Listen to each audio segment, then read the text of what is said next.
je dis aux acteurs, et donc je me donne cette contrainte moi-même, je ne veux pas tordre les textes par une interprétation que j'en ferai. On parlait cet après-midi j'ai fait une conférence cet après-midi sur Richard III avec des agrégés de lettres sur Lady Anne. Ils me disent, mais oui, mais bon, Lady Anne, elle est quand même, lui, il jubile quand même de lui faire du mal. Et je leur posais la question, c'est écrit où? Où est-il écrit que Richard jubile de faire du mal à Lady Anne? Nulle part. Donc si ce n'est pas écrit, il ne jubile pas. Voilà, tout simplement. Par contre, si c'est écrit après, si on sait, en fait, Shakespeare c'est très simple, si on ne sait pas, ça n'existe pas. Et les personnages disent, en fait, ils ne parlent pas, les personnages de Shakespeare, ils pensent à voix haute, c'est pas la même chose.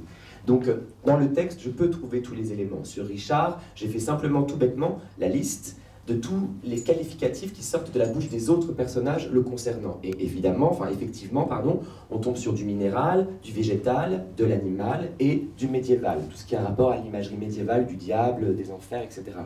Donc, du coup, je demande au costumier, à la costumière, en l'occurrence là, il y a un artiste plasticien taxidermiste, et c'est pas facile à dire, à qui j'ai dit, voilà, il me faut de la mer, de la terre, des airs, il me faut de la pierre, il me faut beaucoup de choses en air finalement, et donc fais-moi ces concrétions animales, végétales et minérales que j'aurai sur le dos. Donc il m'a effectivement fait des plumes avec des branches, il y a des pattes d'oiseaux, il y a des coquillages, il y a de la mousse, il y a de la fourrure, voilà. Et donc c'est simplement ce qui est écrit dans le texte. Après, mes inspirations, parce que je sens que ça titille pas mal beaucoup de gens, pas ici forcément, mais même dans la presse et tout ça, on dit Thomas Joly fait du théâtre pop, du théâtre rock et tout ça. Rien chez moi n'a cette intention. Simplement, je pense que je suis d'une génération, et vous peut-être encore plus, qui est née, non pas avec Internet, parce que je ne l'avais pas chez moi, Internet est arrivé chez moi à 12 ans, et Internet, pour moi, a permis de déhiérarchiser les objets culturels.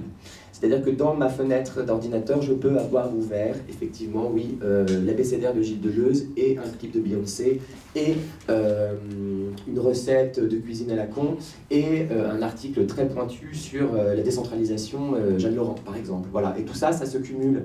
Et je reçois une alerte pour me dire, as-tu écouté le nouveau titre de Rihanna? N'importe quoi. Bon, voilà, bon. Du coup, cette déhiérarchisation des objets culturels permet en fait d'avoir une très grande palette, et que, oui, il y a des ponts possibles entre les œuvres. L'Antiquité, et c'est pas moi qui le dis, le théâtre antique de Sénèque, ce qui s'en rapproche le plus, c'est Florence Dupont, très grande spécialiste et traductrice d'ailleurs de Sénèque, qui dit que ce qui s'en rapproche le plus aujourd'hui, c'est le cinéma de science-fiction. Ce qui est le plus proche du théâtre romain aujourd'hui, c'est le cinéma de science-fiction.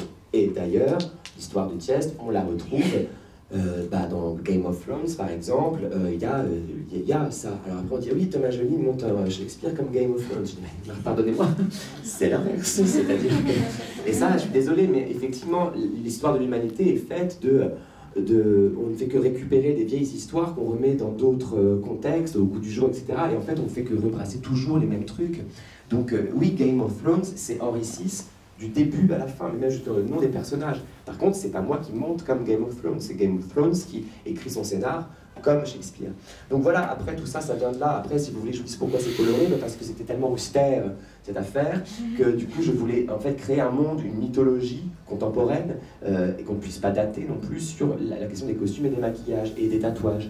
Donc, après, c'est des questions de colorimétrie avec la costumière, etc. Mais voilà comment ça se passe, c'est ces deux éléments-là, je pense. Très bien.